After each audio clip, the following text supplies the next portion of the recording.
All right, guys, we're only 6 minutes late today. That might be a new record for almost being on time. Welcome to the live stream. We're here, baby. We're back. It's a new high-stakes PLO podcast. My name's Joey1, a.k.a. Chicago Joey. I'm joined by a man today. I've been talking about him coming on in the past weeks.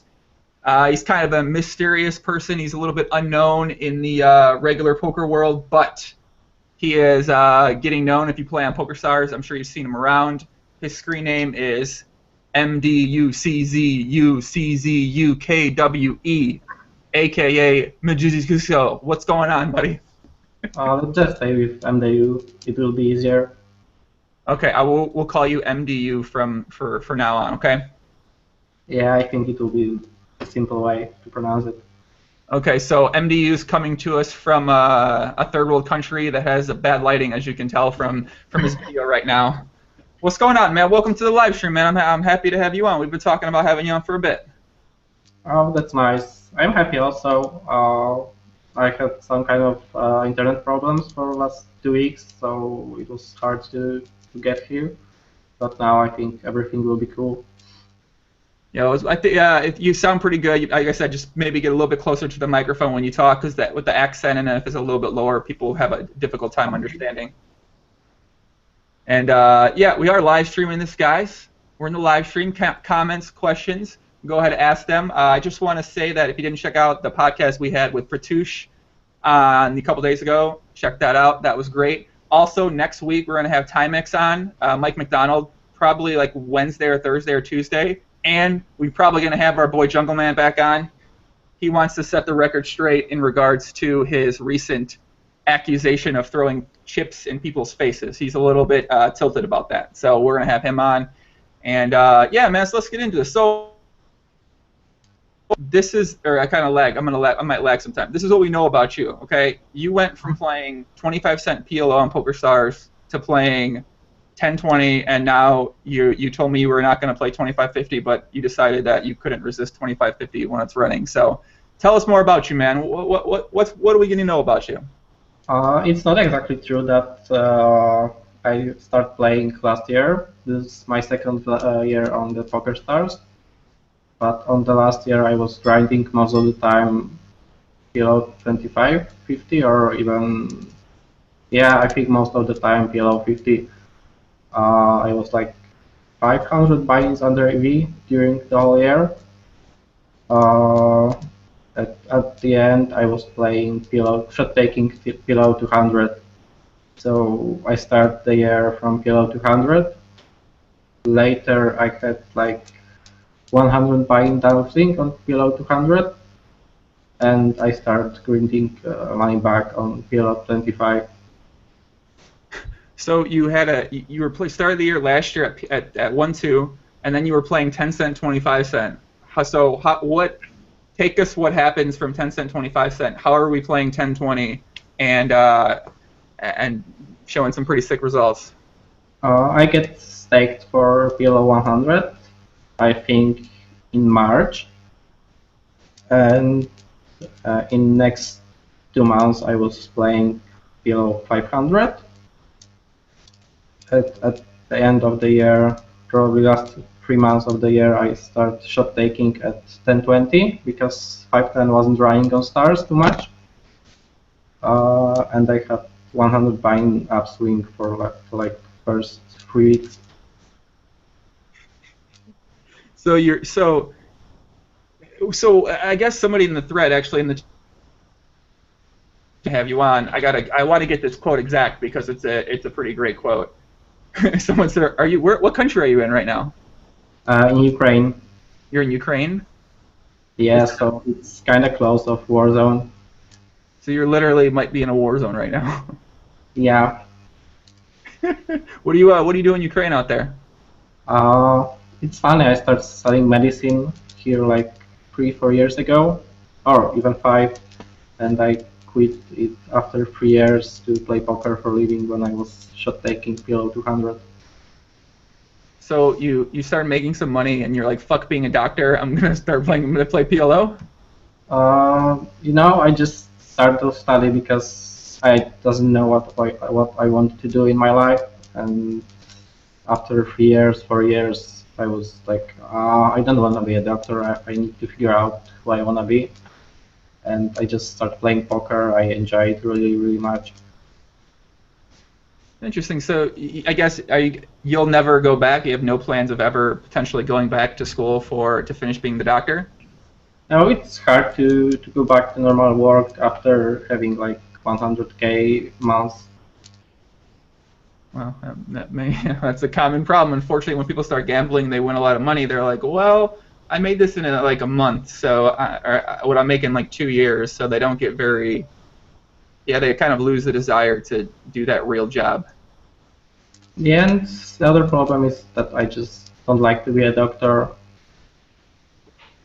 You just There's huge difference. You can be shitty doctor and just making money, or some money, even decent, but you are still shitty doctor and you don't know how to help people. So if I will go back to the studies, I need to focus on them because I don't like to do something bad. You don't want to be responsible for somebody dying because you're a shitty doctor. Yeah, something like this. Someone in the chat, what up, Doc? What up, Doc? Tim Stone, what's up? He says, Ukraine living costs are so low. Damn, he's like a million with those Stars PLO money. So it's like, are you essentially like are you very wealthy for Ukraine right now? Yeah, I am renting 120 square meter apartment, 5 minutes from the city center, for like 700 per month. $700? Yeah. Yeah. You think how are white people treated in Ukraine? Let's say hypothetically I was to move to Ukraine. What would life be like for me?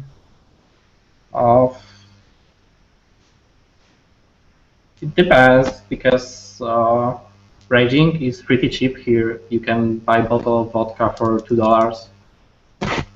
Can you repeat that? What did you say? Yeah, you can buy here a bottle of vodka for $2-3 right now. You can buy a bottle of vodka for $2 USD, $2. Yeah. What's like the nightclub scene like there? I'm a little bit retired right now because I was grinding like the last 6 months. But the nightclubs in Lviv are kind of cool. They have like 1, 2, 3, 4 big, really, really nice clubs and some smaller ones. So tell me more about the women there in this country. What would we be like Ukrainian girl grinding, or what are we grinding here exactly? I think that we are grinding skinny blonde girls.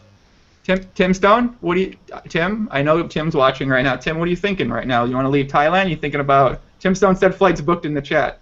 We can go buy a bottle of vodka for $3. There's skinny blonde girls that are tall. And shit, man, all of us are going to visit Ukraine. So are you some type of like secret recruiter for like a Ukraine mob where you're going to bring us in there and then we're going to get kidnapped and sold for sex trade and we're going to get our virginities taken from us, or what?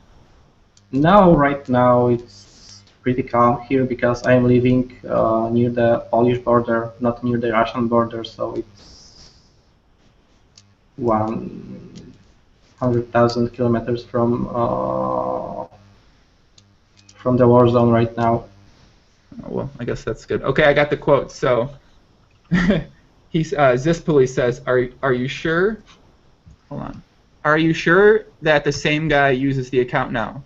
These old days, when he played the lower limits, he played like a retarded." Now, no, we don't like using that word around here. Obviously, it's got some negative connotation when people hear that. But he played like a retarded and had a negative win rate. A few days later, he was starting beat high stakes games.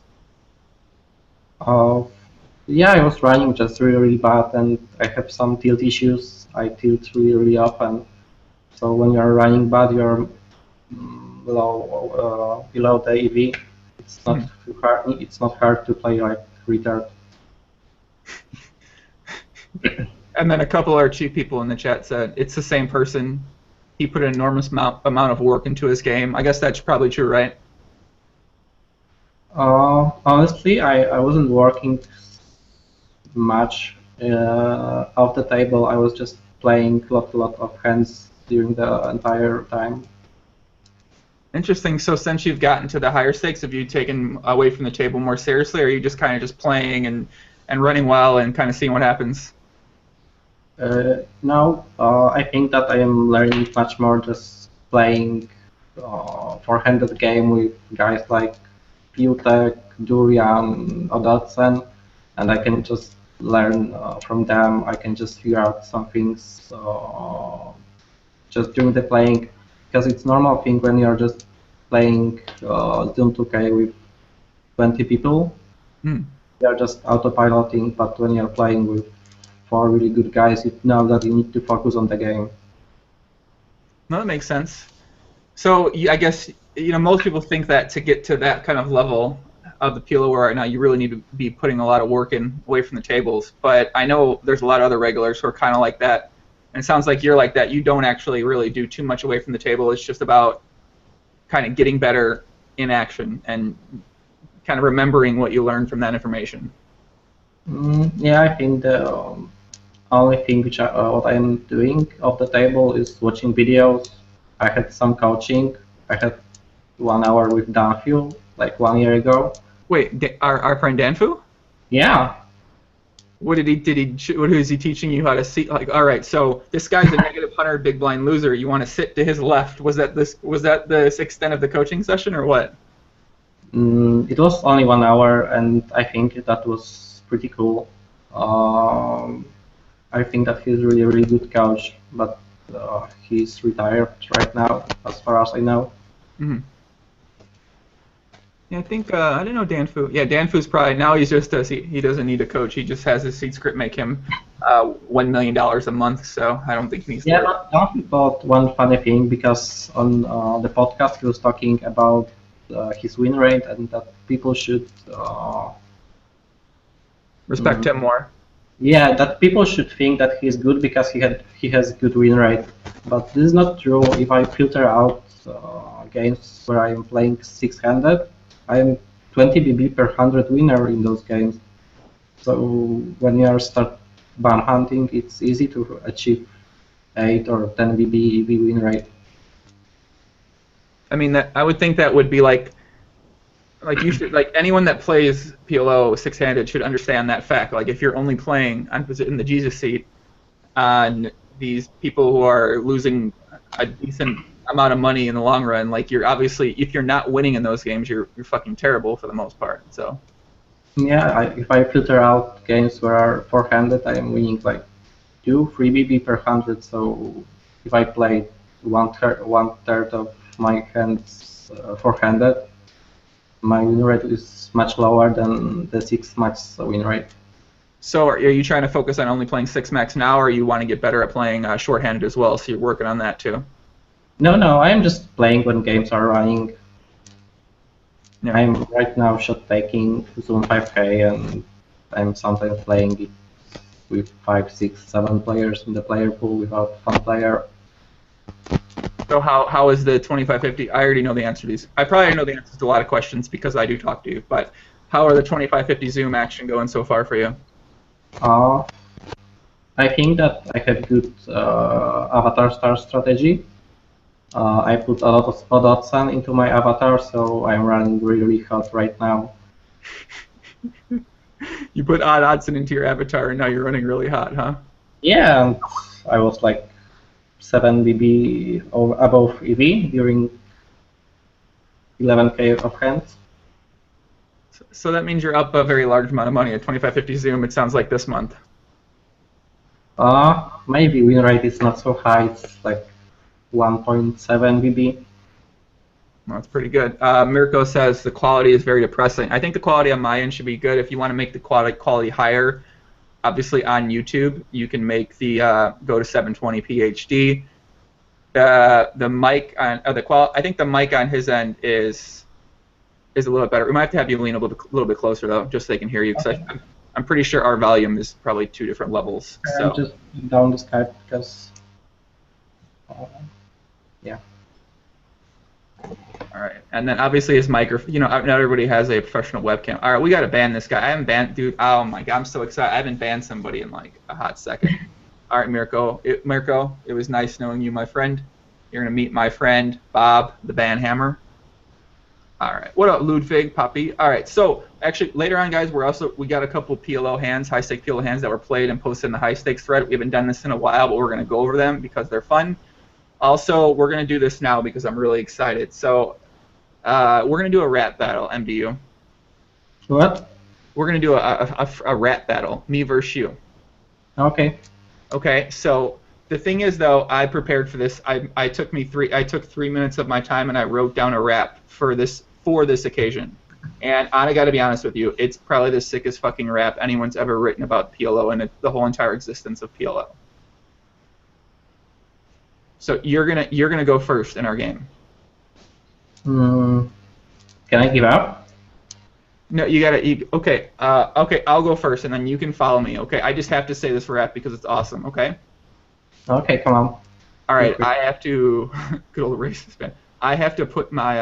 I gotta put my rap outfit on. I prepared an outfit for this too. Hold on.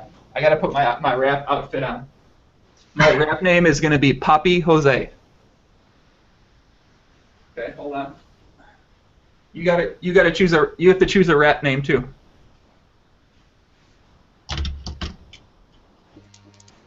Yo, motherfucker, yeah, baby, yeah, alright, yeah, Poppy Jose, alright, I don't need a beat in this one, I'm just gonna go, okay?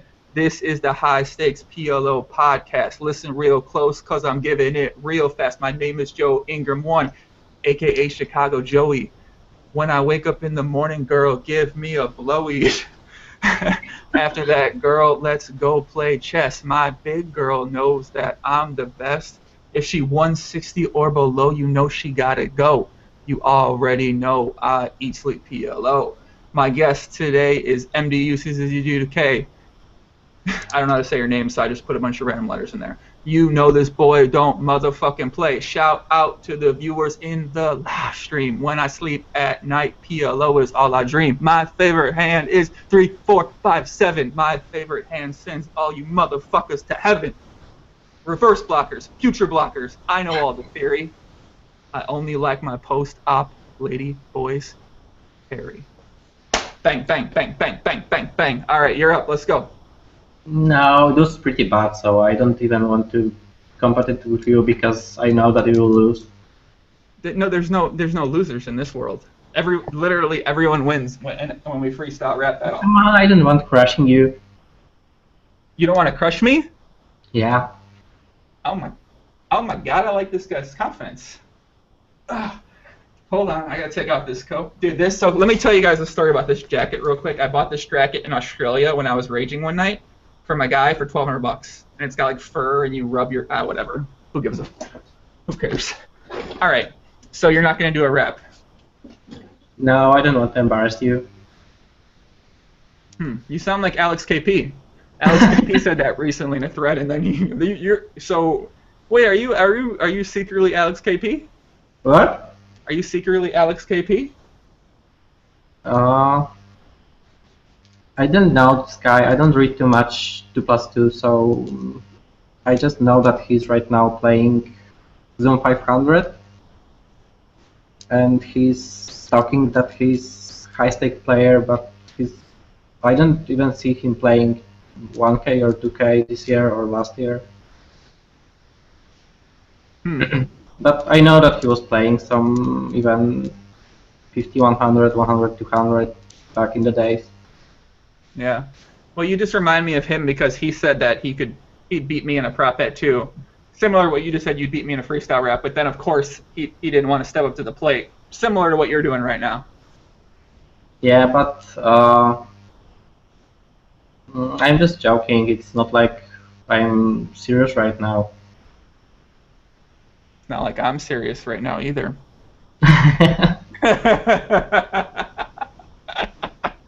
No, I believe you. I think I can beat you. You said you wanted to make an announcement on the podcast. Do you want to make an announcement? You already know. I already know the announcement, but do you want to share the announcement with the viewers? No, maybe later we talk about this. Okay, because I want to talk about what you said that because of that you're doing something and then you totally went against that. The degenerate in you came out and you decided to not actually follow along with what you said. So.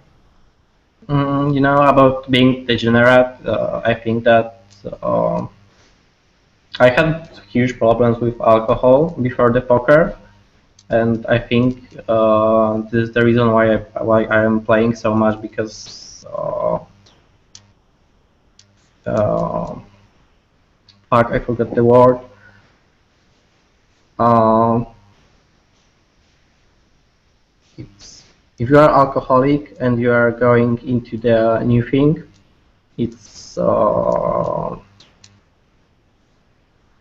wait a second. It's abuse. Abuse. Okay. Yeah, I was looking for this word. You need new abuse to just switch the things. So you think you're playing so much poker to kind of avoid, I guess, that happening? No, it's not avoiding. I just got into the new thing. Sometimes I'm playing when I don't even want to. I'm not in the mood and I'm just playing. Yeah. Interesting. So do you think that this is something that eventually you might just like get over, or do you think because of the money involved, you'll still be motivated to keep playing? I'm right now not playing about the money. I'm playing because I have a lot of fun from poker. I'm sure the money helps, though, obviously. I mean, if you just had fun, you might not necessarily feel the need to play 25-50 right now, you know what I mean? Yeah, but I think that I enjoy this much more when I just playing the best guys in the world Yeah. and in the tougher games.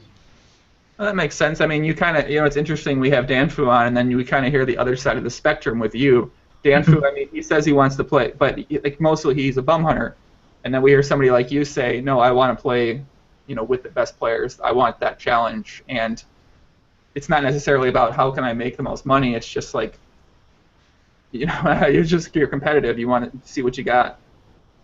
At some point you have just enough money for the living. You have some money for the future years, so you can handle, I don't know, 100k downswing and just grind it up again on the lower stakes. So I guess you're kind of prepared to lose a large amount of money with the mindset that you'll be able to mentally drop down and then grind it back there. If I need to, yeah. Because what you find is that when you take higher shots and your mindset's telling you, all right, like, I've been winning. If I lose, I'll drop down. What happens to a lot of people is they lose, they don't drop down, they lose a bit too much, and then they're kind of in that, you know what I mean? They're kind of in that weird no man's land where you're down so much money and there's no way you're going to make this happen to me. So I know exactly how it feels, but you get to play, say you're playing 5-10 and you're down 350k or 250k or something like that. It's just like there's no way you're going to make that back. I am not taking huge shots when I start shot taking 0.5k. I decided to 10 buy-in shot, so it's not huge. I can still comfortably play 10-20. Yeah. And I can probably handle like 50-60 buy-in downswing on 10-20 after losing those 50k. I mean, it's just interesting because when people first start off playing a limit, they have an approach in mind. But when people start winning a lot of money, that's when you notice everything changes. Like you're just like, it's kind of like gambling in general. You always remember that time you won, and you always want to make it back if you end up losing it. So, kind of like a big disciplinary type of idea, I suppose. I'm not wallet for those games, and I lose 20k in one pot with South, probably. Yeah, with South, and it was okay. That's fine. You didn't tilt too hard, you think? I am tilting from different reasons. I am tilting when I'm making bad decision. This thing which tilts me the most. So yeah, I think so. It's like when you run bad, but if you played the well or you made a right choice, that just happens. But when you knowingly like do something dumb and you lose, you're just like, what the fuck was I thinking? Mm. With running bad, the problem is that at some point you are just getting frustrated. But if you lose 20k flip, okay, he had 50% equity, that's fine. I do everything okay, pre-flop, post-flop. That makes sense. Do you find that at 25-50 people start to run better? If that makes sense, they start, because if you're playing against Oddson, MOP, those guys very sweet. Shout out to Barry Sweet. Those guys don't lose. Mm. I don't know. Somebody need to lose. Well, I think we know you're not losing right now. Clearly, okay. Do you want to talk at all about the staking, I guess, arrangement that you got into and kind of what's happened with that? I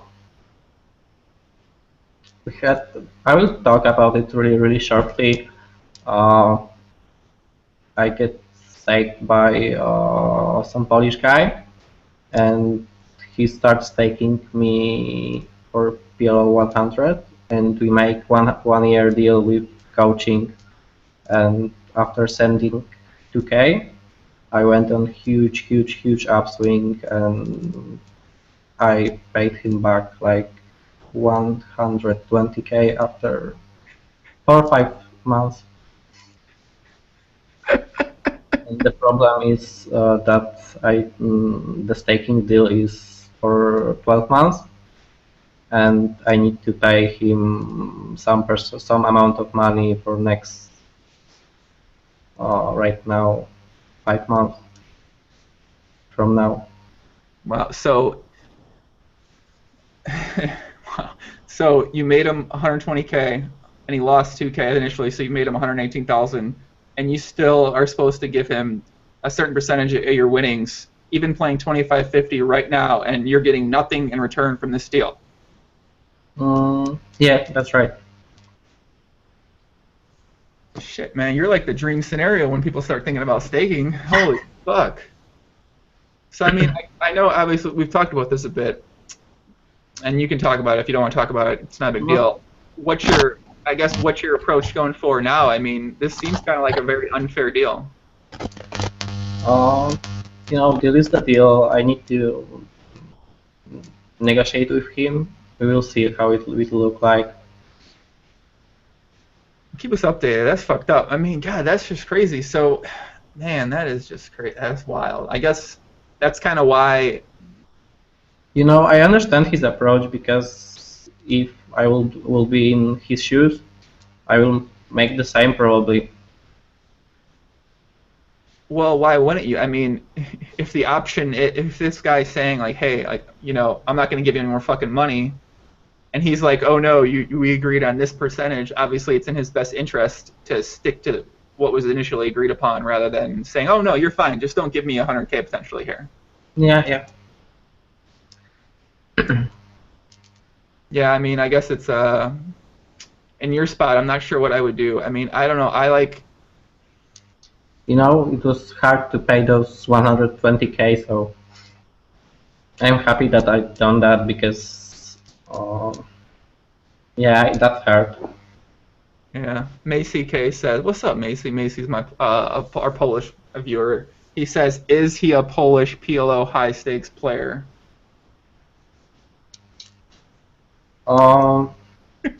He's poker player. Macy, you're a smart kid, man. That's all I can say. San Carlos. Oh, we got a great question, guys. I just came in. What is his nickname on Stars? Now, San, on my podcast, this is something I'd like to do. I like to bring out the inner detective in people.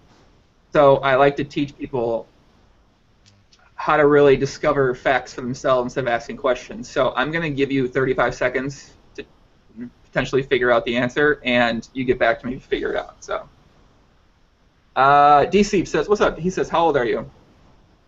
I'm 23. In March will be 24. And I think you're You're not engaged, are you? Relationship? Yeah, I am. Yes, I am engaged. I Is will that be why you retired father. from raging? What? Is that why you retired from raging? Now I am actually engaged for 1 week, 2 weeks, something like this. Whoa. Congratulations, man. Are you excited about this engagement? Yeah, I'm maybe not about engagement. The most exciting thing is that I will be father in next 7 months. Is that one of the reasons for the engagement potentially? We was thinking about kids in next 2 years because she's right now on the third year of studies, fourth year of studies. Hmm. So we was thinking about kids during the last year. But now it's fine. It will be hard when I was playing below 25 cents, but right now I can handle the kit. I'm kind of happy about the situation. So are you thinking about potentially going back to school for something just to have that sort of like long-term security? It's hard to play a lot of hands and study at the same time, and it's hard to be father at the same time. Yeah. So kind of the Woodrow says, yes, he is obviously bursting with excitement in regards to your engagement. The excitement's pouring off you like, yeah, I'm so fucking excited to get married. It's No, I'm just tired. I played like 5K hands today, so it's it's a also lot. I am playing only for Zoom tables, and I am kind of slow. no, that's all right. I mean, that's kind of what happens when you put in a long session. Your mind's all over, especially if you had big swings, the stress and like the excitement, the disappointment. So it kind of no, it makes sense. San Carlos says, "I'm so sorry, boss. I let you ban me." No, we ain't ban. We can't ban you, San. You haven't said anything too dumb. You just asked a question that was like, I understand why you asked the question, but you really need to bring out your detect. Like, yeah. But Uh, I'm pretty curious about Broxy because he was playing this, I don't know, 30-hour session on Zoom 5K, and the next day he was playing below 200. you know who that is, right? Yeah, I know who that is. That's This our is the boy. reason I was shot taking. I was shot taking because I was thinking that he's terrible player, but it's not like he's terrible. He's smart guy. And you I, saw Gus Hansen playing 1-2 today. today he was playing Zoom 500. He plays a 30-hour session of 2550 and then plays a 2-5 Zoom. Yeah. Gus Hansen's a goddamn legend. I got nothing bad to say about that guy. He lives a life I'm sure many of us would very much enjoy living. That guy's fucking the man. What did Tim Stone said? Agreed is agreed. What can you do? Without him, he probably wouldn't be here. I guess that's kind of true for the most part, right? Yeah, maybe that was lucky to case. Yeah, it's so sick. What? My Muchu. How did the staking start? Question mark. Who approached who? Was it like you found him online? Like how does that work? How does that work? Uh, I knew him from Polish poker strategy section, and I asked him for just for staking because I had at this moment 4K bankroll, and I just decided to cash out everything. To, I don't know, pay bills, have money for next few months, and just play comfortably this Zoom 100. It's That's pretty. easier to play a game when you have some money on your account and you know that you don't need to pay your bill in next month. Yeah, I've been there for sure. I know exactly what you're. Oh, I know exactly what you're talking about. I mean, I've never actually. Go At ahead. some point, I owe people like 5K playing below 25, Yeah. so it was hard to pay back, but I paid all the money back after 4 or 5 months. So it sounds kind of like you just hit that like perfect storm of events happening. You got staked, you ran exceptionally, or you did ran bad at first, right? Yeah, I run really bad, but Right. now I'm probably one of the most luckiest guy at high stakes right now. So how much do you attribute this success to skill and how at 100%? So, or how much would you attribute to skill? How much would you attribute to running well? Oh, come on, I'm just lucky fish. I hit everything right now, and I always have it. You always have it, is that what you said? Yeah. Like, what happens when you play people that that also always have it? We are splitting and paying great for stars. What happens when you play Lottie at 5-10 and 10-20? There's no way he doesn't split. He either wins or I guess he chops or he wins. He doesn't really lose. I don't know. I can check in my database, but I think I am probably a little bit up on Lauti. I don't know. Some people don't like answering this question, but is there one person that you want to punch in the face? Is there one person that you hate or might not like? Uh, Punch Punch Bob tilts me really, and I hate to play that guy. Bong Bob? Yeah, How Punch much Bob. do you think it's his name that tilts you, and like, or just what? No, he runs. He's the only person which is running better than me, and this is the main reason. So I just want to let you guys know So MDU plays with some of the sickest fucking runners in the history of Pot Limit Omaha, and he's saying that only one person, Bong Bob, runs better than he does. So that just gives you a hint of how hard he must run, man. That's awesome. I mean, that's cool. Someone's got to run good, so it's great, man. I think it's fun. Do you think any players there might be a little bit, a couple notches above the other people? Um, could you repeat? I don't understand the question probably. Do you think some players are better than other players? Do you think there's one or two players who are above other players when it comes to skill level? Um, yeah, I think there's like some 5, 6, maybe 7 really, really good tracks, and the rest is much worse than them. Do you want to say who one or two of those people might be, or do you want to keep that a secret in case they know? No, I think that those guys know it. Very sweet, obviously, is one of the best guys. MLP is really decent. Futek is tough to play when he's deep. I hate play the all.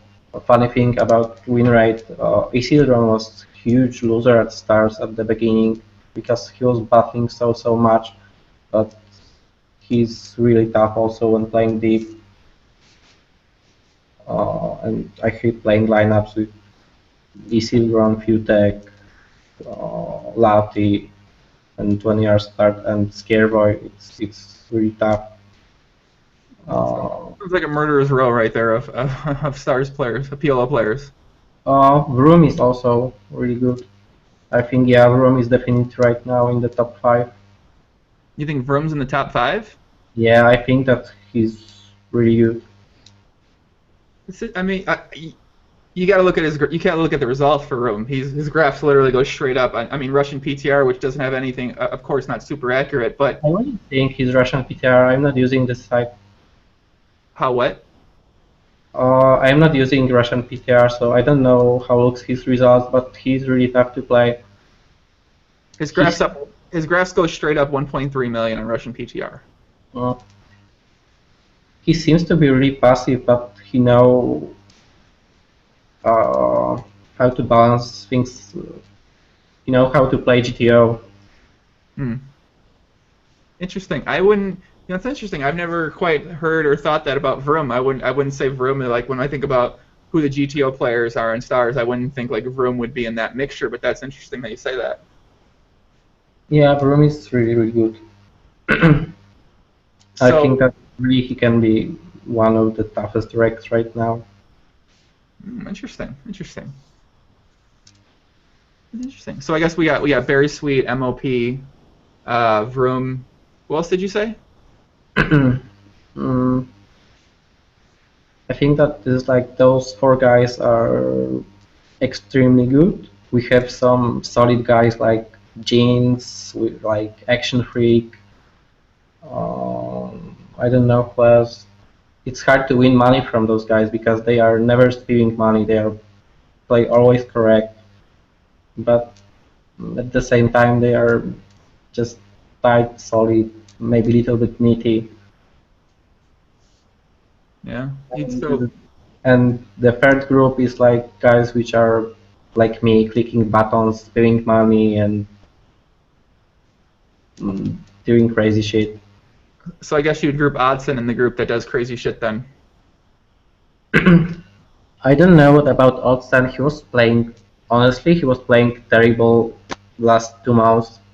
Right now he plays really good. I don't know, maybe he was testing some kind of new drug. New drug? Yeah. So I got a theory about Oddson. So now when I saw Oddson in Las Vegas, he was definitely going a little crazy. So I feel like he got a little bit crazy for a couple of months. He had a little party, had a little celebration. He celebrated having millions and millions of fucking dollars and being Oddson and being pretty a pretty dope kid. I guess he's like a guy, and not really a kid. And then he got back on Stars, and he probably had a little bit of break, and he probably might have ran bad and battled and kind of wasn't doing that well. It probably might have affected his confidence. And now he's starting to get it back. He's starting to get in the groove again. He's starting to get it back, and now he's starting to win money and get in the groove essentially. So that's my theory with Oddson right now. I'm not sure what I should think about Oddson because when I start playing those guys, it was wow, it's Oddson, he's up so much money. And honestly, he was playing like retard. Right now, he's really decent, so I don't know what is the case with that guy. You know, I gotta be honest. You're not the first person that said this to me, so it's not like this isn't as relevant. I'm not like shocked that you're saying this. I've probably like 3 or 4 people say like Hudson's playing really bad lately. Like just numerous people have said that. So I mean, yeah. I think the problem is also that at some point you just don't care about the money. I think that's a huge challenge. I mean, yeah, once you have so much money, like you're playing 10, 20, and 20 by 50, it's gonna be really hard to like when he was having like pretty sure he was having like 500K swings last year in a day. So if you're going from having $500,000 swings in one day to now you're playing 10, 20 and you like get tilted you like get a little bit tilted, you're just I mean, yeah, it's got to be really hard to take that very seriously. Yeah, but we'll see. Last 3, 4, or even 5 sessions, he was playing really, really good poker. Yeah, I predict that he's gonna find it again. See, Oddson, I think he's a motivated, hardworking guy. So it might not be going well right now, but he's the kind of guy who's gonna grind. He'll put in 400,000 hands or some crazy shit like that in a month. He'll figure it out, and it's kind of But at some point in time, you got to start running bad. So maybe he's going through a little run bad right now. I hope that he will be playing like last 3, 4 months. It will be better for me. I'm sure. Do you think there's any other regs that play that might be a little bit overrated at those stakes? Like a lot of people would think of them pretty highly. I have always hard time with screen names. Let me think a little bit. No, I think that everyone is doing something good, something bad, but I don't remember really, really terrible regs there. There is some reason why they are playing those stakes. Mm-hmm. What about a guy who's recently been playing 100, 200, Jay Ricardo? What is his screen name? Jay Ricardo, like SC.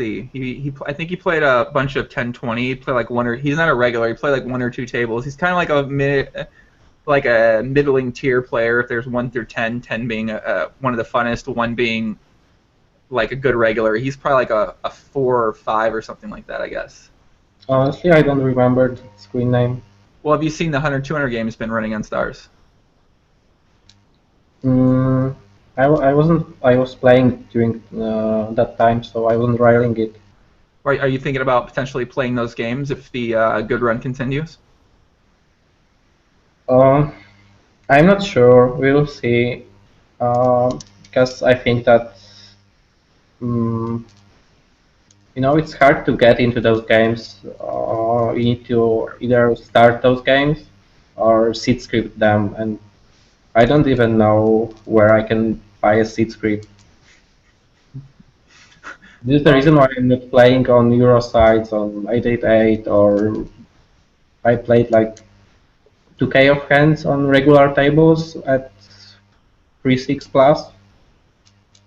So you kind of just play mainly Zoom because you can't get on the other tables. Yeah, it's hard. Yeah. I think that's definitely one of the bad sides of stars. I guess most of the sites I play on, the seed scripts are pretty bad too. So it's Zoom's kind of like, it's actually kind of cool. It's kind of good because there's you get a fair shot with the fun player. You don't have to check the lobby. You don't have to worry about anything. You can quit anytime you want. It's actually I think it's. I used to think it was a bad idea, but now I mean. Yeah, in this situation, it's a great idea. The cool thing is that also the guys which are battling, they are getting rewarded because when the fun player joins, a lot of bomb hunters are also joining, and they are much worse than the rest of those guys. Yeah, that's definitely true. I guess the only. Go ahead. With regular tables, the problem is also that when you are trying to start the table, sometimes you are just playing six-handed with 6 regs, and you are trying to start another table. You are playing six-handed with the same regs. Yeah, I think that's kind of common thing you see at something like 10-20 when the deep tables are running. You'll see like the same regs on like 4 tables battling. Yeah, so it's not like we are playing five-handed and waiting for the fun player. We are just playing six-handed, so Yeah, I think the one format is much better because we are still playing 4 or 5-handed. We can play with 7 players in pool, and at some point the fun player will join. That's actually a really good point. Really good point. Tim Stone says Zoom is awesome. ... for Poker Stars, which is true. But I think at the same time, well, Tim Stone's also a seed scripter. He's very biased in this. So I just realized this podcast it's different than my Poker Life. I think the Poker Life podcast I do is more you can understand. Everyone can understand it. But this podcast, High Stakes PLO, this is very Poker Stars orientated. And so it's kind of like if you don't know who these players are, it makes it a little bit harder to understand things. But this is for the hardcores, man. This is, so if you can always Google these players we're mentioning, or if you have any questions about who the players are, ask it in the chat, and I'll let you guys know. Adam Heath says, "What up? Word up, word up." First time in the live stream. What's up, Adam Puppy? Nigel says, "How good do you think Benny Spindler, aka Tally Star, is at Tottenham in Omaha?" Hard question. You don't. I'll answer if you don't want to answer. I think that he's in the last group. He's playing some really good sessions, but he spills a lot. And the same problem with me. You'd say he's much different than Jeans. Yeah, look at Jeans stat and look at Tally stats. They have different approach, but if you start looking into Tally game and Barry Sweet game, it's clear that Barry is much better. So for me, it's like third group. Those guys are decent, but they like to steal money in some spot. Yeah, I think we can agree that Very Sweet maybe is slightly better than Tally Star for sure. I don't know. I feel like Tally Star's played the same for like 4 years now, or something like that. After I don't know, playing 8 years of poker, it's hard to change a lot in your game. I disagree. I can only speak for myself personally. I mean, I think you get better. Like you can't play for 5 years and not get better. Yeah, that's true, but those are small things, nothing huge. Yeah, now, if you start playing PLO and free betting like 12% of hand, you'll free bet 12 or 10% of hand. You will never start free betting 6% of hands or 4% of hands. Well, if you go busto, you're not gonna be three bet. You're gonna start three bet 5% of hands sometimes. So you're like, oh wait a sec, I can't handle the variance that comes to the 12% three bet. So, you mentioned earlier when you got better, and this was something I said in the 2+2 thread. You said you watched a lot of videos, right? Yeah, because no, it wasn't like I jump into the online games, start playing No Limit, and I translate to PLO. It was I start playing live poker, and I was playing live PLO, so my game was terrible because I was playing some kind of passive live full ring style. Interesting. So but you did watch a lot of videos on like something like Run It Once, right? Yeah, at the beginning I was probably watching all the Galfond videos, all the Isilron videos, and that was also one guy. He's not even playing anymore. I don't remember. Yeah, but I was watching a lot of movies. Do you think the videos had a pretty significant impact in the way you thought about it and the way you got better? Yeah, I think that it helped me a lot, especially Galfan's videos, because he's not like, oh, in this spot you should do this, this, this. He's talking about entire thinking process, and it's helped a lot because you know about what he's thinking during the decision process. That's something I said in the thread. I said the era we're in right now. So the guy said he went like, how did he go there so fast? Well, we're in like the training site era right now. We're in the PLO training video era. A couple years ago, 3 years ago, there really wasn't much PLO video content out there. Now you have 35, 50, 100 videos with Phil Galfond teaching you PLO.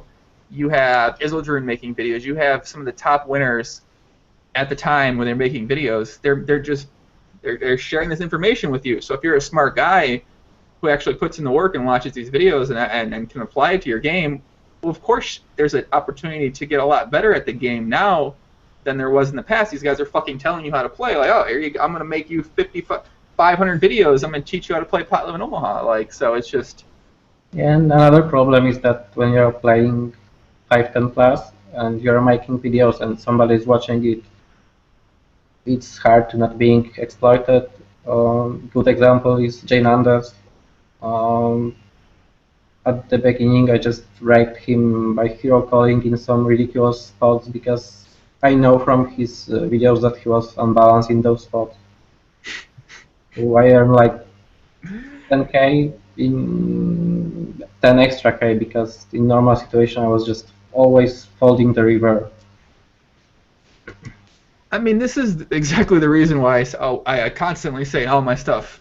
Doing these videos and training, and if you play medium to high stakes, it's just one of the dumbest possible things I feel like to really make training videos or strategy videos. Because, yeah, sure, this is what people say. It's like, well, you know, you're not really playing with these guys. It's not going to cost you because you're only helping these people out. Well, if there's one person who's really taking that information in and really looking at how you play, and if they start being able to exploit you, well, if one person is able to do that, that's potentially, you know, really going to hurt you. So I'm guessing you're not going to get into training video coaching anytime soon. Maybe in the next 3-4 years when I will thinking about retire from the poker, and I will be sure that it is my last year with online poker. Yeah, well, that makes sense. I think that's probably the way to do it if you're going to do it. Rob Straight says, this is actually something that I would agree with too. You'd also argue a smart guy who works hard just find the way there anyway, though. And I agree with that. There are people who really work hard and can find their way there, but I think your learning curve is exponentially it's improved with the way that things are, especially in PLO today. Right now we have kind of good example. When I was playing Zone 500, when I was shot taking, most of the guys was folding 60%, 55% of the big blind. Right now, a lot of guys are just not folding or folding like 30%. Mm-hmm. And I don't think so that those guy was sitting and crunching numbers and thinking about defending the big blind. They just watch the video and they decide that it's fine, they will defend more. And that pretty much goes against something like that. Like it's just like there's no way. It's so sick because I was defending the big blind light like fucking a year before that goddamn video came. Like Phil Gaffon started saying in videos first, and I was like, come on, no way. And then goddamn Durian made a fucking video defending them. I was like, yeah, and the problem is that in the lower stakes, people are watching those videos, but they are not careful about the rake problem, because when you're starting defending like 70% on below 50, the rake will eat you. This is way too much tragedy. I'm not going to continue this conversation about that is one of the most yeah, that's definitely yeah. Abe, what's up, Abe? I'm pretty sure Abe's my boy Lyman, but I'm not exactly 100% positive. He says, how much does he think that PLO coaches hold back on their knowledge in coaching videos? I don't know. I'm not interested in coaching, so but it depends on about the guy, because if you are looking on the videos of Jedi Master, this guy is just this guy is sick, and it's hard to figure out something from that video. Yeah. So yeah, he's good material for coach, and I think those coachings are really good for him, because I think that he's also playing a little bit different during the videos than normal. Yeah. What do you think about Jeans and his training? He's made like 3 videos now. I watched first 2, and you know, the content is really good, but the same, he's not talking anything about his game. He's just going through the hands from like 3 years ago, when he was playing much different style, and that's all. I see. Jeans is smart. Okay, Jeans is smart. Jeans is smart in those production, but when you are start for tabling Zoom 5K like Alexa, it's hard to not giving anything away, because you are just autopiloting, playing the same game like always. Yeah. I think Jeans is smart. When I say he's smart, I mean that he's smart in the stuff he's giving away in his videos. Like, he understands everything he's saying, and he understands that if he says certain things, that he's going to be able to be exploited by, potentially exploit. I mean, maybe Gene just never fucking loses, and he doesn't have to worry about ever being exploited by anybody. But, you know, I really think with, I mean, we don't see Phil Galfond play too much anymore, but I'd have to imagine I can't imagine he's like, yeah, I'm really happy I made all these guys better, and probably potentially better than I am right now. With a few cases like this, if you are playing once per 2, 3, 4 months, it's hard for people to remember all things about your game. And always after so long break, you're just playing a little bit different. So actually, he's more focused during the game, and he's just thinking about situation at the time when he's playing. And guys like Jane Andes, they are just autopiloting, playing the same game 7 days per week. Interesting. So you think that when it's not necessarily as big as disadvantage, I guess a direct disadvantage, meaning when you're playing against other players, I think it's a disadvantage in that you're making players better than they're playing in those games and taking money out of those games that they might not have taken that you could potentially have taken out.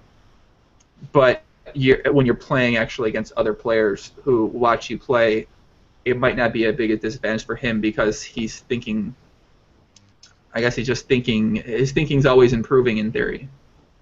Yeah, I think it can be the case because when you're playing so low volume, you are always more focused on your game, and always more focused about what you are talking because he have a lot of time for even making those movies.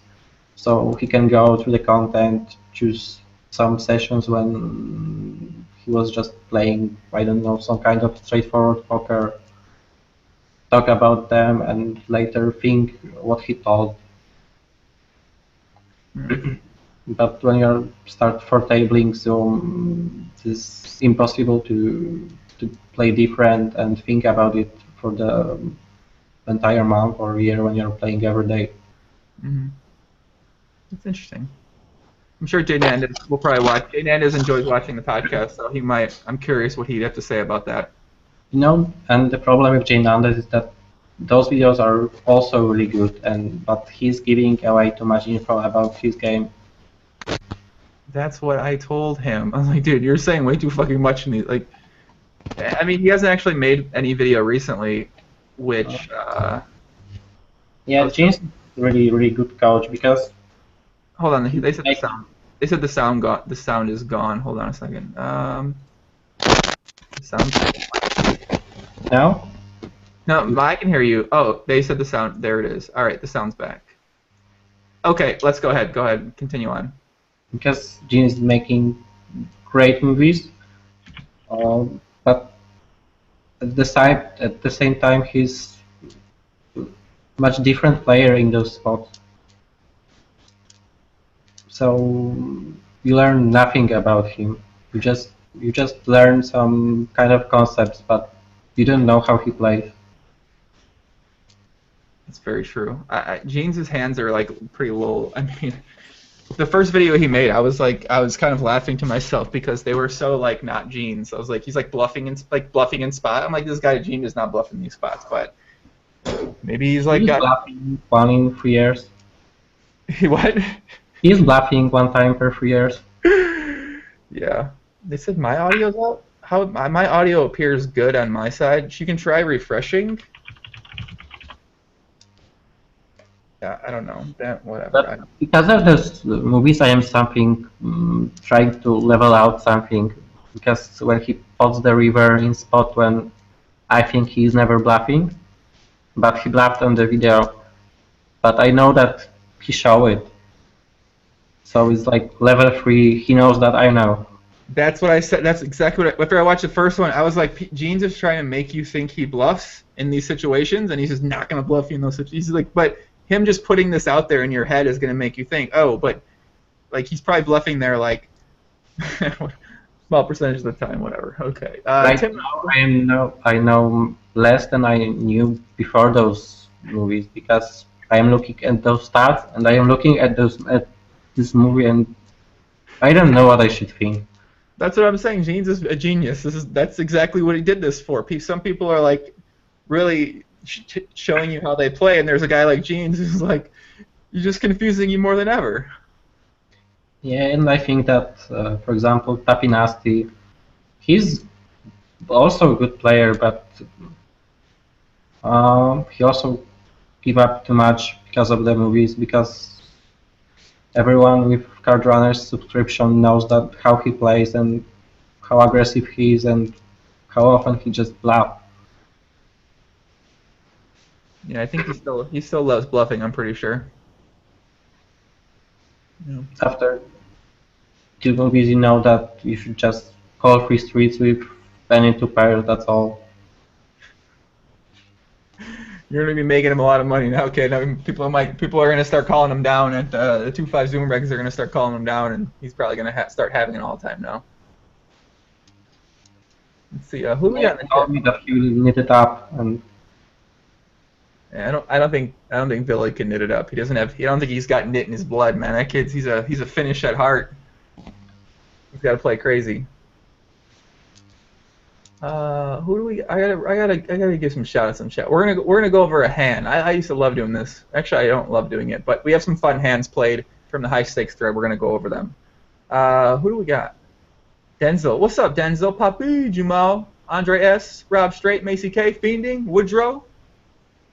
What's up, boys? All right. Let me pull up a hand here. I'm gonna pull it up so you can see it. Okay. uh-huh. All right. We're gonna talk about little pot limit Omaha hands, boys. All right, follow along at home. I'll read the action, and then we'll go over the hand. We're gonna start with that one last. We're gonna talk about this $200,000 pot that was played at 200-400 between Odd Oddson and Ari Abu, aka some speculation, allegedly Harrington. So he was showing the downfield. What'd you say? I think that this hand was during the downfield podcast. Oh, it was during the podcast. Yeah. That's pretty sick. This hand's very sick, guys. So we're gonna talk a little bit about it. It was played 200-400. Started off $105,000, $105,000 real money deep. So Oddson pots the button with ace 3-3 with one suit. It's double. He's got aces. Ari Abu 3-bets the big blind with queen 10 9-8, 3 diamonds. Oddson 4-bets his aces to 12,880. So still about 90,000 behind to play.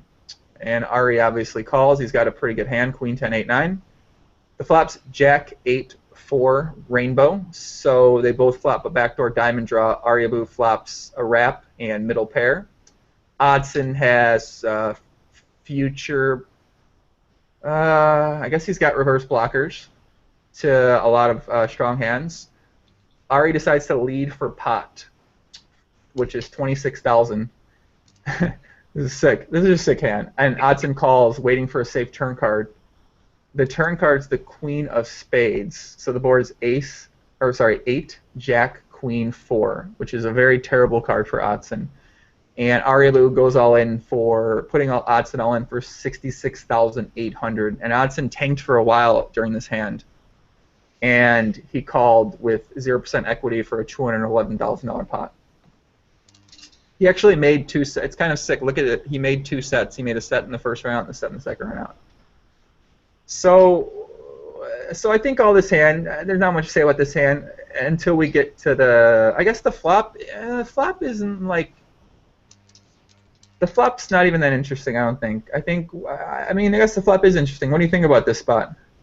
I'm just stacking out this hand. I think that it's hard to fold in so huge pot, even that we are deep. Yeah. You know, we are like, in best scenario, we put a lot of money pre with our aces. We have okay equity with versus pair plus gutter or even sometimes dry pair. And he don't have a lot of sets on this board, so he has jack 8 or some kind of wrap, or just make it check ace jack. He can just show it. Yeah, I guess you have aces, so you have blockers to actually ace jack. You have 2 blockers, but he can still have ace jack, and we are huge favorite versus this hand. Yeah, I mean, whatever. I don't want to mention any sort of equities here. I've like kind of went over this spot for a bit on the flop and turn in some in a simulation program that, because this hand's kind of fun. But yeah, it's interesting. I mean, if you're gonna call the flop though, in theory, you should be playing to fold some turns. I feel like. What do you think? Yeah, I think this is one of the worst turns. 10 can be. Yeah, 10 is also bad. 9. I think 7 I am probably calling. It's interesting. Well, with a 7, he could still have like a gut shot. 4, 5, 6, 7, yeah, it's possible. Yeah, I guess in this situation, I mean, when you think about it, probably something more like a queen jack 10. The thing is, it's sick because what could that other card be in there? I mean, a king. So in that situation, you beat. And you don't even beat it by that much, but obviously, I guess if you run the numbers, you have to obviously call it. But so, like, you think about the hands on the turn 7, like, what hands are you actually ahead of with ace 3-3 in that spot? So you're ahead of like a couple combinations, really, when you think about it. So it's kind of like, I almost think you have to like just get really sad and fold like a 7 through queen for the most part. Yeah, if you are calling flop, probably you need to fold this card. This is the reason why I'm shoving the flop. It's hard to fold in so huge pot, and I think that a lot of people during talking about the hand, they're talking, oh yeah, I will fold in this spot. But during the game, they are just calling it off. Yeah, I know that feeling all too well. You're like, I know I should like just fold here and reduce my variance a bit, but you're like, ah, fuck this, I'm just calling. So, and these guys had a very aggressive dynamic. I don't necessarily think that that changes this spot very much because I think it kind of plays the same with whatever the dynamic is for the most part. No, if area Abu has like 4, 5, 6, 7, it will be wow, awesome call by Otsan. Yeah, it would be. Oh, Odson, I hate when Odson loses to Aribu. But all right, I'm gonna go one of my hand real quick. Actually, I got a couple more hands for later, but we're gonna get to them in a while. So this is a hand. I actually haven't seen this hand. This is just like a normal blocker hand. Actually, I don't think we need to talk about this one. This is just Sauce. Really, Sauce seems to play extremely aggressive with blockers, and this is just a pretty normal blocker play by him for the most part. So I'm not gonna go. I'm gonna talk about the Jungle Man hand because this hand's fucking sick. Have you seen this hand? No. All right, this is a sick hand. This is between Jungle Man at 5100 heads. He's playing heads up against BC Vernon, who I believe his real name is, or he's a fun player. So Jungle Man opens the button. I'm just going to show the hand because it's sick. So Jungle Man opens King Queen 5-2 with King High Suit.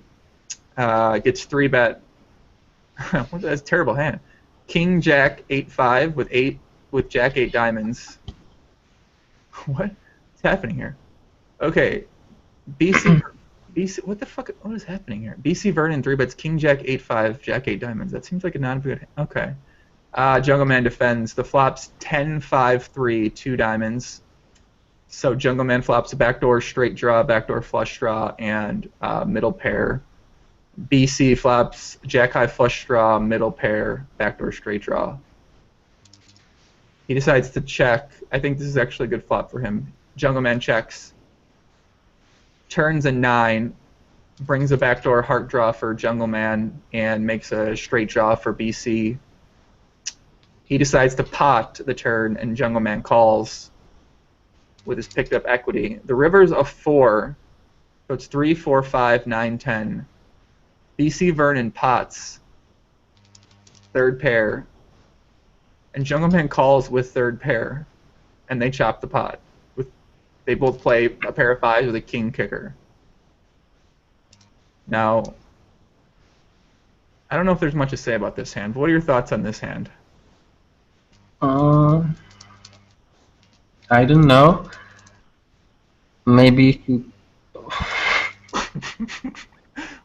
How could you justify calling the river here in Jungle Man such? I mean, Jungle Man's psycho, but how could you ever call the river here? It's insane. We will have him on the podcast, so we'll ask him. But maybe it was just misclick for 5K.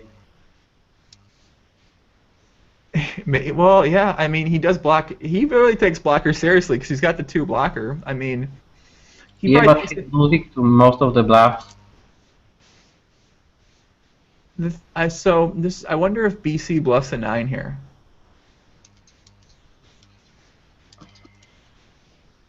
Probably yes. No, he can even sometimes bluff 7s, 6, and you are still beat by those hands. That's really true. If he had like a 6-6, 7-7 type hand that decided to bet, didn't want to bluff the flop, and then decided to bet the turn and picked up, he had future blockers on the flop and the turn. I don't know if I should talk about future blockers very often. Future blockers is a new term that was taught to me by Very Sweet. So I don't know if I want to share the term future. I feel like Very Sweet is honestly like 5 years ahead of everybody else when it comes to theory. Sweet is on another level. All right, this hand's just a fun hand. Well, I only have one more hand, and this hand is between Odd Oddson and JPAA at 100-200. So have you railed at any of the games at all? No, I wasn't railing them. So it seems like that. Oh yeah, Jumal says Jungle Man has a shitload of reverse blockers. Yeah, he did have a lot of reverse blockers. Let me see. So Jungleman has King Queen 5-2. He has reverse blockers. Wow. Yeah, he does have a lot of reverse blockers here. He's got reverse blockers. Huh. Even blocks Jack Queen. The thing is, he blocks Ace 2 though. So BC needs. I mean, when he pots his river, he's essentially representing a straight. Ace 2, 2, 6, 6, 7. So, but you could also have block. Yeah, fuck, man. That Jungleman is psycho. What a. I guess. But even if you know that you are blocking everything, you are always in the spot when you can lose to the bluff. Yeah, that's this is the main problem with hero calling in PLO. Sometimes you just need to bluff raise if you know that V-line is bluffing in this spot. Yeah, it's actually yeah. Bruno says, "Hey guys, good to see y'all. Just got home. What's up, Bruno?" Daniel says, "I'm an Omaha fishy. I just dropped 5K. We got to see your receipts. I don't believe that you just lost 5K at Omaha. I need to see some proof." All right, last hand, Run Like Otson is the title, so I'm sure this is a typical odd Otson hand. So yeah, these 100-200 games for you guys haven't been watching. They've been running pretty often. Hillary allegedly up about 800,000 this year. He's crushing. JPA has been playing a lot. I'm pretty sure he's been winning a pretty decent amount of money. And Akmajin's been another regular in these games, and I don't quite know how he's been doing. This is cool thing about those games because Ilari is a guy which is not playing a lot during the whole year. He's just playing couple 100, 200 session. The games always run because a lot of regs think that they have huge edge on him because he's not playing. And he always ends up on huge upswing. So I have a theory. Versace. What's up, Versace? Thanks for tuning in. My theory on Hillary is that he had a very big drug alcohol problem for a couple years, and he was playing PLO while on drugs and alcohol. He disappeared. He went to rehab. He came back from rehab, started playing poker again every single day, and now he's not on drugs or alcohol, and now he's thinking clearly and playing well.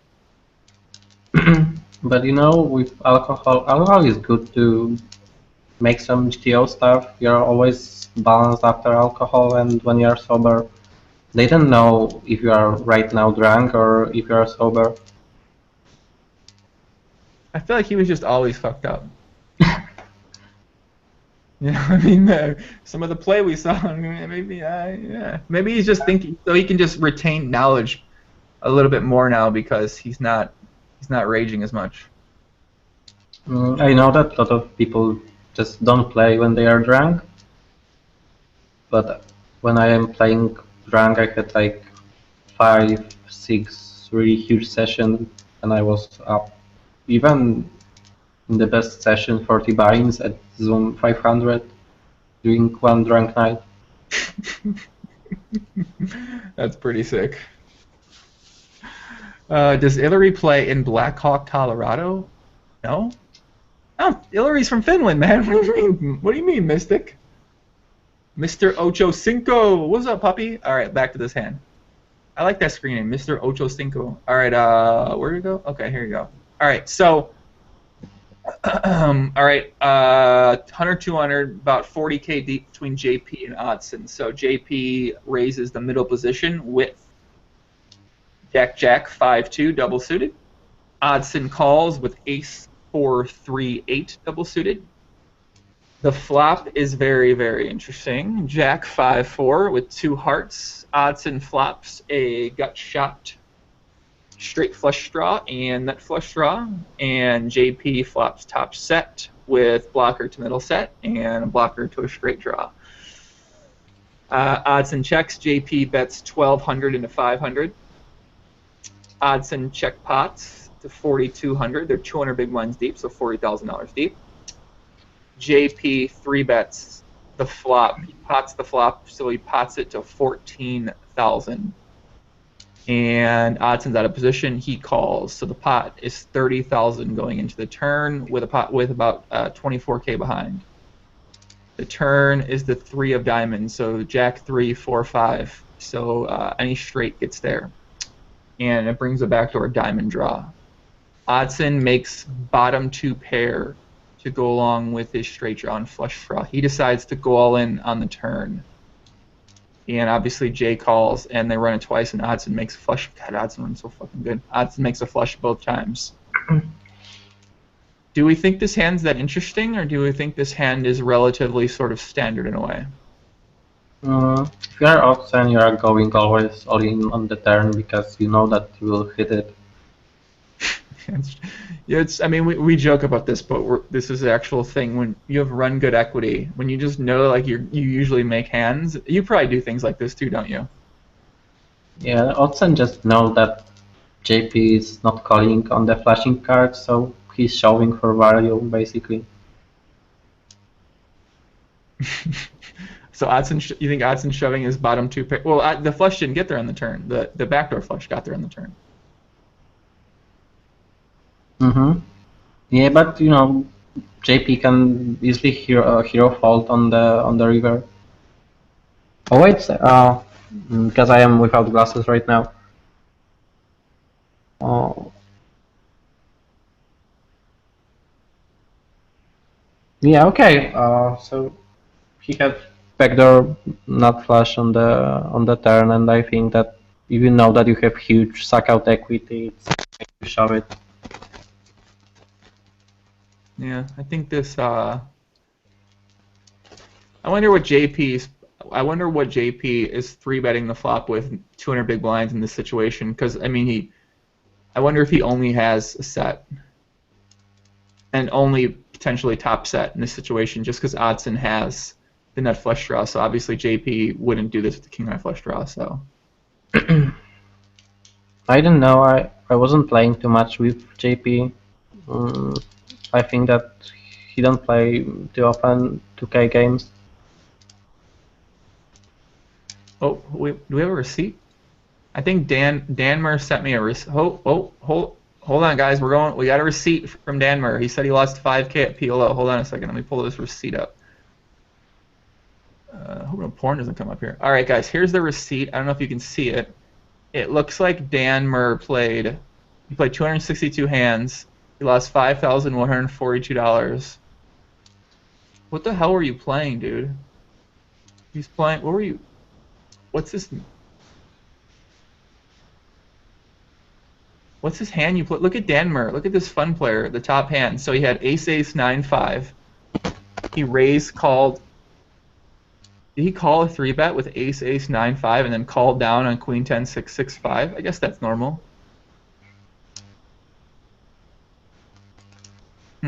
These hands look interesting. Nice hand. What was the stakes? What'd you say? And what was the stakes? Because I don't see from my perspective. Yeah, I'm not sure what the stakes are. He only lost. It looks like 5-10. It looks like he lost a 200 big blind pot, about a 170 big blind pot with 9 high, bang bang, and then he lost a couple other pots for a buy-in, and then he just lost a bunch of middling pots here. So, sorry, Danmer. Welcome to the PLO, baby.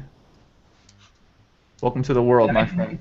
Coolest thing in PLO that you can have during 1K of hands or 2K of hands, even 20, 30 binds up or down swings. Yeah, it's really easy. I mean, even if you're a good player, it's really easy to go on those type of swings. I played last week session at 510 Zoom when I was playing deep, and I was up after 2K of hands, 32K, something like this. So I think it's impossible during no limit games. Unless the guy's a super fun player for the most part, but I feel like I can't speak on the current no limit scene or how the players play. I'm not familiar. I don't know how bad some bad players are right now. So yeah, have you played no limit ever? Have you played any time recently? Last year I played maybe 10K of hands on Zoom 500 no limit, or maybe less. I'm not sure. Yeah, obviously you like PLO much better than No Limit. Yeah, I basically start from with PLO. I played few months No Limit on some Euro sites, but it was so boring for me. Yeah. Lucy Loose. Do you know Lucy Loose? He's a 2.5, 5.10 regular.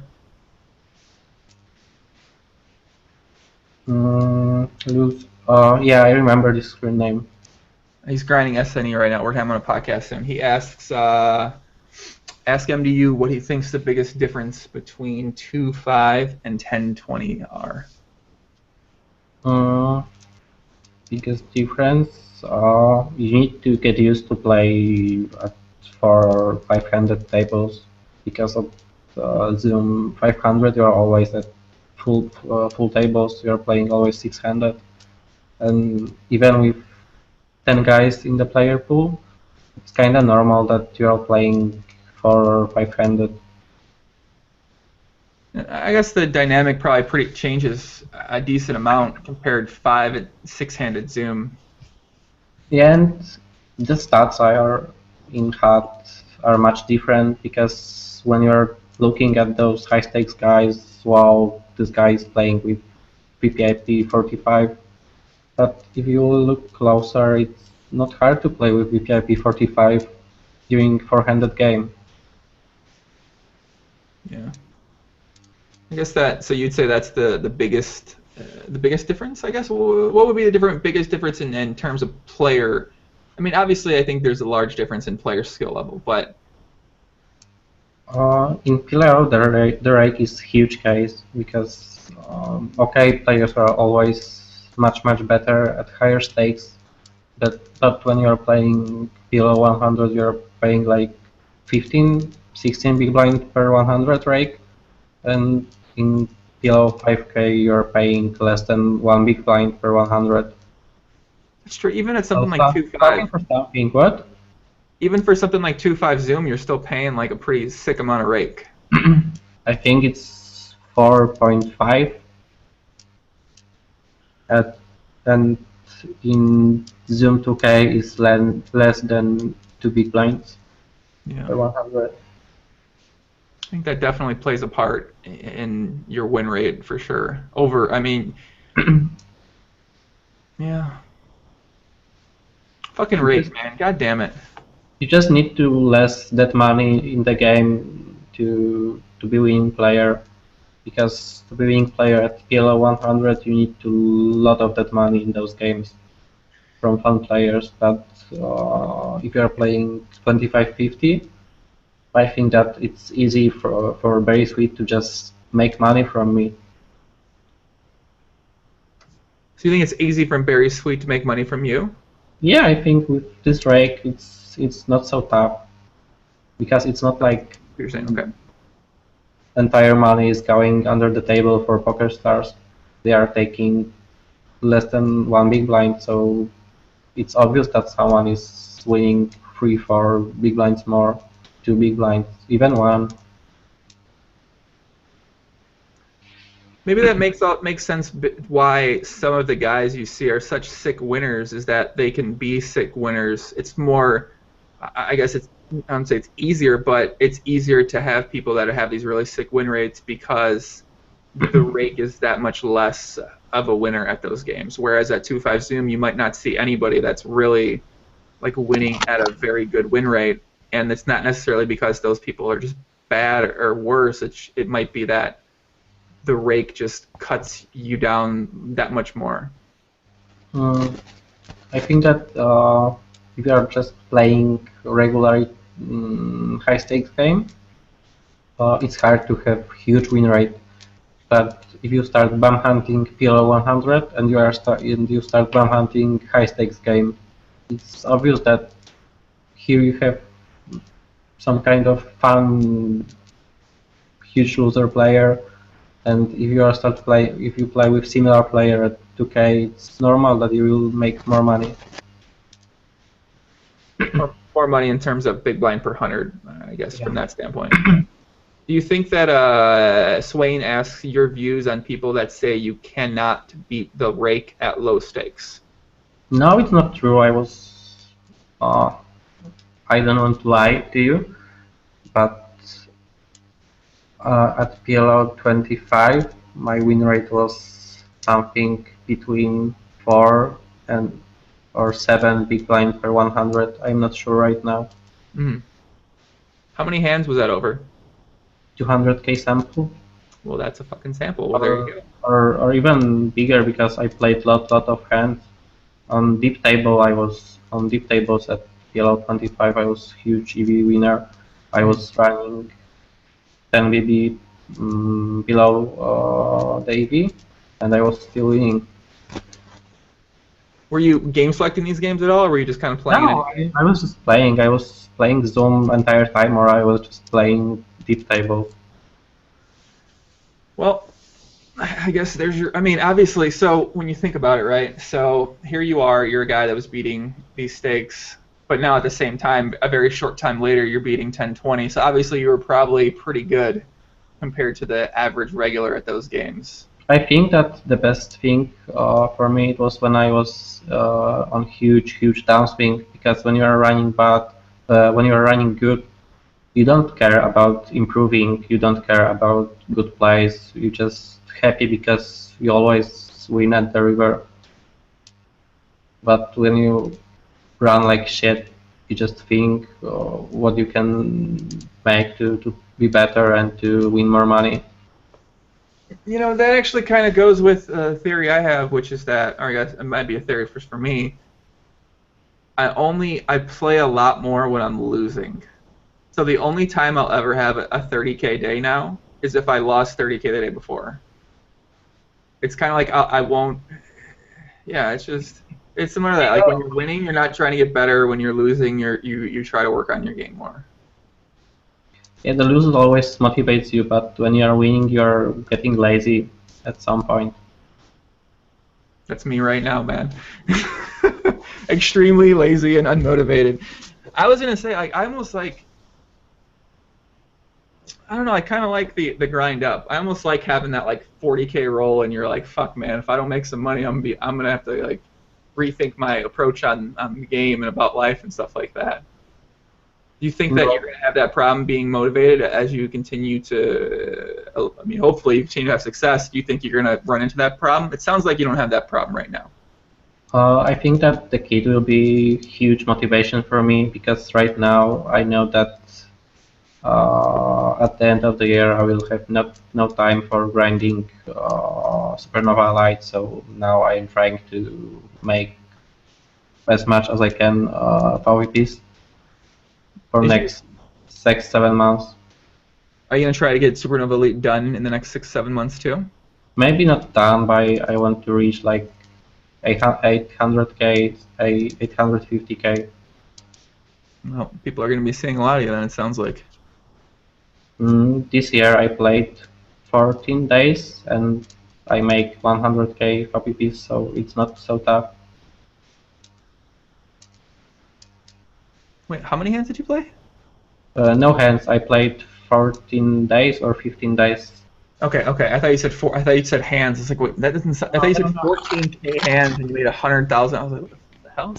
No, I played little bit more than 60k. Okay, yeah, that makes sense with the VBP you're at like 1020. What is 1020? It's like 1.5 or something? No, 1.8. Holy shit. 1.8? Uh-huh. What is 2550? 2.2. Better hope those get 2550 Zoom games. I mean, people in theory aren't thinking about Supernova Elite at 2550, but at the same time, it definitely helps because a lot of guys, it seems like, get Supernova Elite in the long run anyway. Yeah, I think it's easy to get Supernova Light in HSPLO, and I think that a lot of guys just have it not because they are grinding it, just because they are playing a lot and it's normal for them. Yeah. I actually agree with that. East Coast Grinder, what's up? He said he's reporting in late. Thanks for showing up. Tanth, how much have you missed, Tanth? Well, according to this, we're actually going to end it pretty soon because we're going pretty long. I was going to ask you a question. Oh yeah, you mentioned so you said you think you're going to be motivated to grind because you're going to have a child very soon. But how do you think, like, if you do start losing, then how do you think that's going to affect your mindset and your approach, knowing that to like have that coming? From my past, I know that I can run really, really bad for a long time, so I cashed out a lot of money, and I just can handle huge downswing. This is not a problem for me because I know that I will cash out also in next 3 months money for, I don't know, studies for the kid. Well, that'd be good if you. That'd be good to do that. Plus, it's just a lot of stress off your back. A lot of like that, having that security there, I think, will be pretty important. Not necessarily important, but like a pretty good step. Yeah, I think that it's really stupid to just keep a lot of money online. You can always out the money from someone if you just bust your bankroll or bust your account. Are you worried about the cash out curse? No, I'm not worried. I just right now I think I have still too much money on stars. And as I told you, I think that I will cash out a lot of money just because I want to be sure that my kid will have college money and I will not bust them. And it's very likely for me because I enjoy gambling. I enjoy playing underworld with, I don't know, 60, 70 buy-ins and taking shots. Well, I'm thinking underrolled to me means like 25 buy-ins. That's what I mean. I used to. I'm trying to think. The problem with 5K games is that they are 2.5x bigger than 2K games. I know, right? Yeah, it's yeah. You're lucky 5100 doesn't run anymore, because 5100 used to run all the time back in the day. That was like what I lived for. I was like, I'm making it to 1500. I don't care what happens. And that 1500 is fucking huge because like it's huge limit. Yeah, but it's cool because it's motivates you when you are grinding 1020. You know that you have still 2 levels to beat. Right now, you have 1020 and 2550 is not even running so much often. I know, it's so sad. It sucks. It really sucks. I mean, I hate it from all angles. It's just, yeah. You're Polish, right? Yeah. Okay, Gold C asked which nationality is. You're Polish, living in Ukraine. But yeah, before, I mean, you get to 1020 and you're like, get me the fuck out of this limit. I want to play higher, you know. And now it's almost like, well, fuck my life.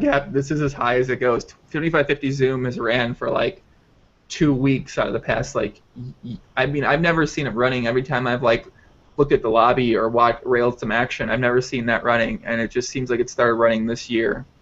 Yeah, I am pretty excited about this, and this is the reason why I am shot taking those takes, because when I know that Zoom 2550 is running and it will be that game for free next week, I don't even want to play it, because I will play 100 hands and that's all I will lose, or one, 2 buy-ins.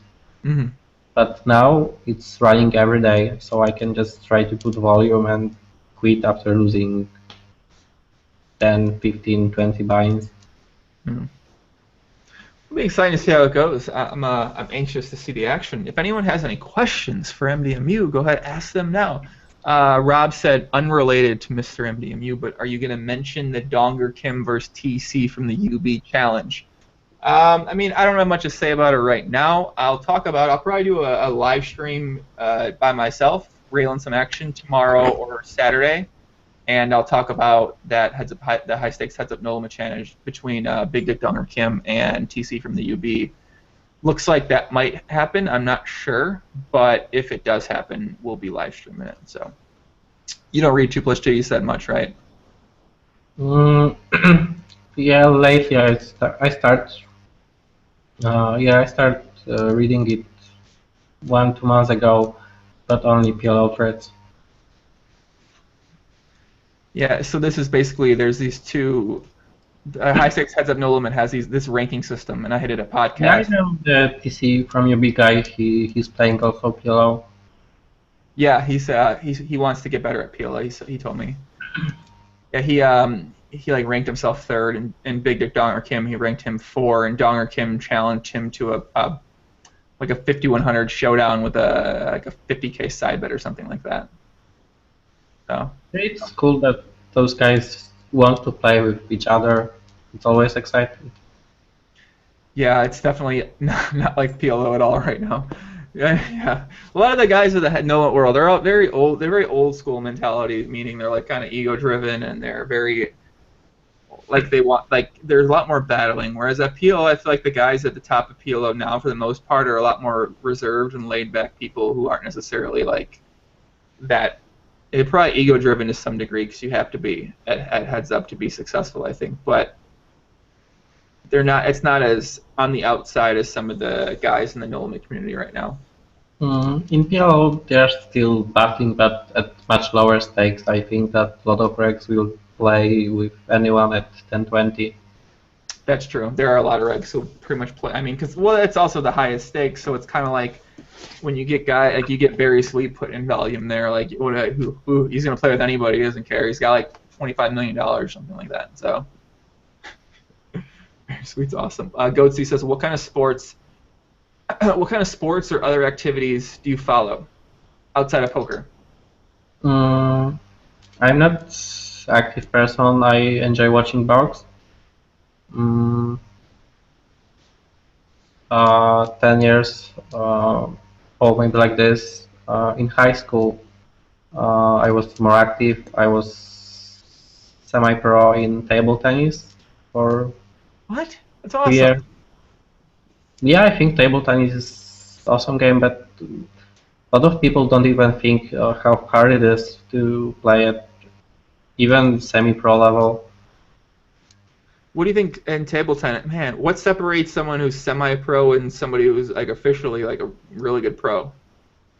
I was playing in third league, so we don't have any sponsorship. We get just some money for the equipment. That's all. So I wasn't making any money. I was playing because I enjoy it. Do you still play it now occasionally? No, because I don't have anyone to battle here. You got to join one of those like table tennis internet group. I don't know, Ukraine table tennis associate. I don't even know what the hell it would be called. So put like an ad on the internet for a friend, a table tennis friend. I don't have a lot of Ukrainian friends here because when I start studying here, on each year of studies, so it was 6 years, there was 20, 30 people from Poland, so it was really easy to get Polish friends here. Mm. So you're not going to school there? Why are you still living there? Because my girlfriend is still studying. She needs to finish those studies. Is she tall and blonde like all the other girls there? No, she's also a Polish girl. Oh. I mean, I like Polish people. I'm technically Polish. If you think about what nationality I am outside American, I think Polish is the biggest one I am. So maybe I'll marry a Polish girl one day. I doubt it, though. I don't think so. I'm going for a Swedish girl, man. You know that, man. Oh man, You can meet some girl at my wedding. When's the wedding gonna be? In next 2 months. The next 2 months? Yeah. Okay, so I think I'm going to EPT Malta, which is in the 23rd of March. Are we thinking anywhere around that time? It's 2 weeks later. Please tell me the wedding's in Poland. What? In Poland, it's Bielsko-Biała. The wedding's in Poland, right? Yeah, in Poland. Thank fucking God. I'm not going to Ukraine, dude. I don't care what you say. I'm not going to Ukraine. Town on Skype. Or I think it lagged out. Send me the name of the town on Skype, and Yeah, okay. I'm interested. I mean, if I'm out there, plus my boy Andreas lives in Poland, man. That'd be fun. I get to see him. He lives near, I think he lives near Krakow. I'm not sure though.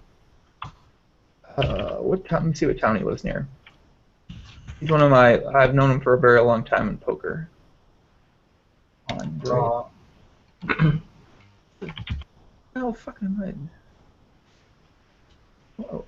Fakidi, what am I doing here? You get rid of Oh, Krakow. Am I saying that right? Krakow. Yeah, and the wedding will be 80 kilometers from Krakow, something like this. Is that far? I'm not sure. No, it's not far. It's 1 hour. Are there going to be any people that speak English at this wedding? Yeah, some of them. Who's this American kid? You guys know this fucking guy? Who is this? Where did he come from? We don't know who he is. Oh, Mom, he's a poker player. He's a poker player. He does a podcast. We invite him to the wedding for fun. No, my family know what am I doing, and family of my girlfriend also know about this.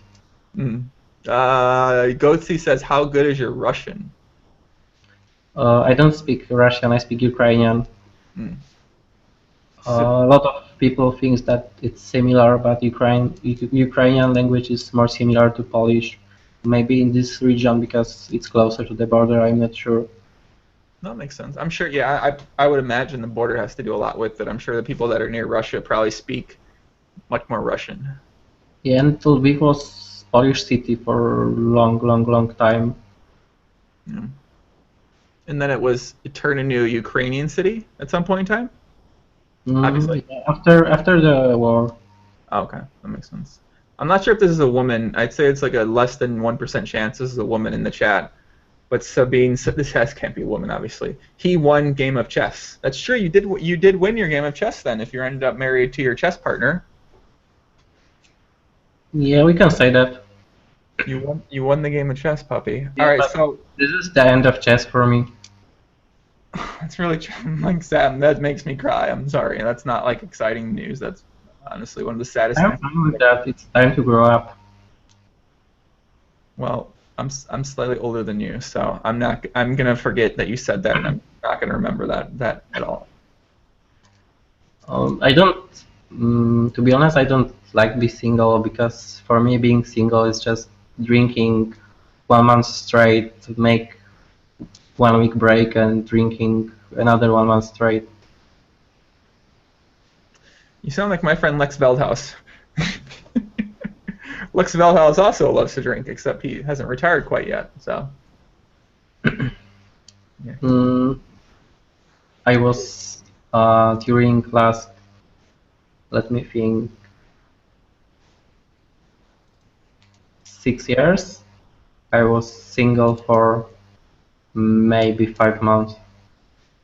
Wow, that's it. So you're like a girlfriend kind of guy. You like always need or almost always have a girlfriend. Yeah. For me, it was like I had girlfriend for 1 year.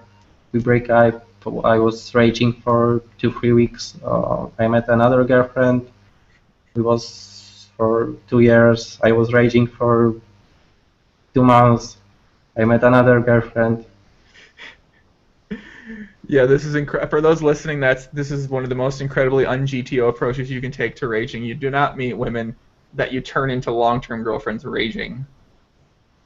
Even though I may have done that too. And I'm telling you, it's incredibly un-GTO. Don't do it. Do not do it. No matter if drugs are involved, do not listen to the drug love. The drug love goes away. Okay, don't listen to the fucking drug love, man. Versace said, how old is he? Versace tuned in, ladies, 23. Sabine says, it's my girlfriend's account. I'm too lazy to log out. I mean, your girlfriend looks kind of sexy, bro. I'm not sure if this is your actual girlfriend's account. Hold on a second. I got to get closer look. Hold on. Let me get you a receipt here, MDU. Hold on a second. I'm pulling up a receipt for this girlfriend. All right. Can you see this? This is this picture up here in the top left. He says this is his girlfriend. She looks pretty attractive. Can you make it bigger? Let's open the image in a new tab, and then just zoom in a million. Yeah, here we go. She's not in my type. No, she's got the mismatched nails. That's she the way she colors her nails. I think is pretty GTO. Wearing a nice scarf. So come on, I am engaged. I can't tell anything different that she's not in my type. Hmm. Why is she not your type? Oh, because now I have only one type. Oh my. Oh, okay. Okay. Wait, there's some speculation. Sabine is SRP's girl. SRP. Stars Wreck Problems. Reincarnated. Listen, anyone that shows up with an avatar in their photo and makes a comment that's a little bit questionable, I'm gonna immediately pull up your avatar photo and then break it down from a game theory standpoint. So there you go. All right, MDU, we're gonna wrap it up. I'm tired. You're tired. I'm gonna let you get some sleep. I'm gonna go get some food. Have anything else to add before we go? No, I don't think so. If I was not too much dog active, I'm sorry for that, but right now it's 7 in the morning at Ukraine, so I was a little bit tired. Oh man, it's all good. I enjoyed it. We got to talk a lot about PLO. We got to talk a lot about the regulars on PokerStars. We got to hear more about who you are, what your life is, your journey to the big time, the big stakes right now, and I think it was fun. I think the people that are active in PLO, the people that play PLO, are just the hardcore fan. My hardcore fans will enjoy it. They enjoy everything. I love my hardcore fans, but I think the PLO guys are gonna enjoy it too, though. Yeah, it's always nice to have some kind of idea about those guys, because when you're playing them every day, sometimes you think like you know those guys. Just because you're playing with them, you are not talking, you just see those avatars and you feel maybe a little bit connected with them. I agree. I think in something like the PLO world, it's kind of, I mean, I don't know, like it's kind of cool. Like I enjoy just doing this. I enjoy getting to know more about the guys I play. I mean, I played with these guys for years. It's really cool to just get to know them more. It's like there's only like 100 people, 200 people or something like that really play PLO at like a 3-6 plus level. So I think it's pretty cool to like get to meet these other guys who share the same passion that you do for a game like Parliament Omaha. So I think it's pretty cool. Yeah, a good example is Lex Veldhouse podcast, because I was hating that guy just because I was playing with him.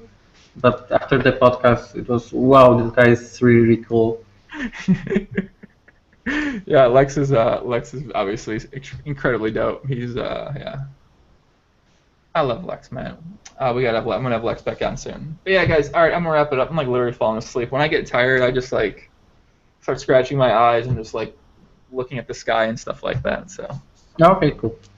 All right, buddy. Guys in the chat, thanks for tuning in. Thanks for all the comments. Thanks for the questions. Thanks for being 100% male. You guys know I love men. Shout out to the men out there. And by I love men, I mean we need to find some women to get as fans, because that'd be like, yeah. Oh, well, whatever, man. Hey, MDU, I'll talk to you on Skype, man, okay? Okay, yeah. All right. See you later, buddy. Take it easy, guys.